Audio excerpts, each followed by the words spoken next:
తెలంగాణలోని అన్ని జిల్లాల్లో సెమీ రెసిడెన్షియల్ స్కూళ్ల ఏర్పాటుకు సెకండరీ ఎడ్యుకేషన్ సిస్టమ్ ప్రతిపాదనలు రూపొందించాలని సీఎం రేవంత్ ఆదేశించారు. శుక్రవారం సెక్రటేరియట్లో సీఎం రేవంత్ రెడ్డి విద్యాశాఖ ముఖ్య కార్యదర్శి బుర్రా వెంకటేశం, ఇతర అధికారులతో సమావేశం జరిపారు.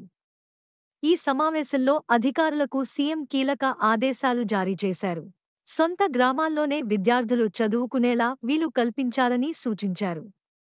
అంగన్వాడీ ప్లే స్కూళ్ల తరహాలో 3వ తరగతి వరకు విద్యాబోధనకు ప్రణాళికలు రూపొందించాలన్నారు. అంగన్వాడీల్లో విద్యాబోధనకు అదనంగా మరో టీచర్ను నియమించాలని కోరారు. గ్రామాల నుంచి సెమీ రెసిడెన్షియల్ స్కూళ్లకు వెళ్లేందుకు ప్రభుత్వమే రవాణా సదుపాయం కల్పించేలా ఏర్పాట్లు చేయాలని, 3 ఏళ్లలో ప్రభుత్వ పాఠశాలలను మరింత పటిష్టం చేసేందుకు అవసరమైన ప్రణాళికలు, ప్రతిపాదనలు సిద్ధం చేయాలని అధికారులను సీఎం ఆదేశించారు. రాష్ట్ర వ్యాప్తంగా ఉన్న ప్రభుత్వ పాఠశాలలో సంస్థాగతంగా బలోపేతం చేసేందుకు అధికారులు కష్టపడి పని చేయాలన్నారు. అందుకు విద్యావేత్తల విలువైన సలహాలు, సూచనలు తీసుకోవాలన్నారు. SC, ST, BC, minority, general గురుకులాలన్నీ ఒకే చోట ఉండేలా ఇంటిగ్రేటెడ్ రెసిడెన్షియల్ స్కూల్స్ నిర్మాణం వేగంగా చేపట్టాలన్నారు.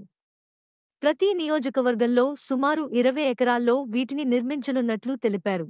పనుల పురోగతిని పర్యవేక్షించేందుకు ప్రభుత్వ సలహాదారుతో కమిటీని ఏర్పాటు చేయాలని సీఎస్ సూచించారు. కమిటీలో సాంఘిక సంక్షేమ శాఖ ముఖ్య కార్యదర్శి నోడల్ అధికారిగా, ఇతర సంక్షేమ శాఖల కార్యదర్శులు సభ్యులుగా ఉండాలన్నారు. రాష్ట్ర వ్యాప్తంగా 49 ఇంటిగ్రేటెడ్ స్కూళ్ల నిర్మాణానికి ప్రతిపాదనలు సిద్ధంగా ఉన్నాయని, అందులో ఈ ఏడాది 8 పాఠశాలల పనులు ప్రారంభానికి సిద్ధమని తెలిపారు. మరో 31 పాఠశాలలకు ఇప్పటికే జిల్లా కలెక్టర్లు భూమిని గుర్తించాలని, మిగిలిన 10 పాఠశాలలకు కోసం భూమిని గుర్తించే ప్రక్రియ కొనసాగుతోందని పేర్కొన్నారు.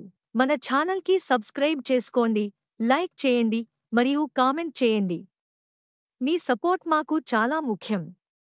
కొత్త వార్తలు మరియు అప్డేట్స్ కోసం బెల్ ఐకాన్ని నొక్కండి.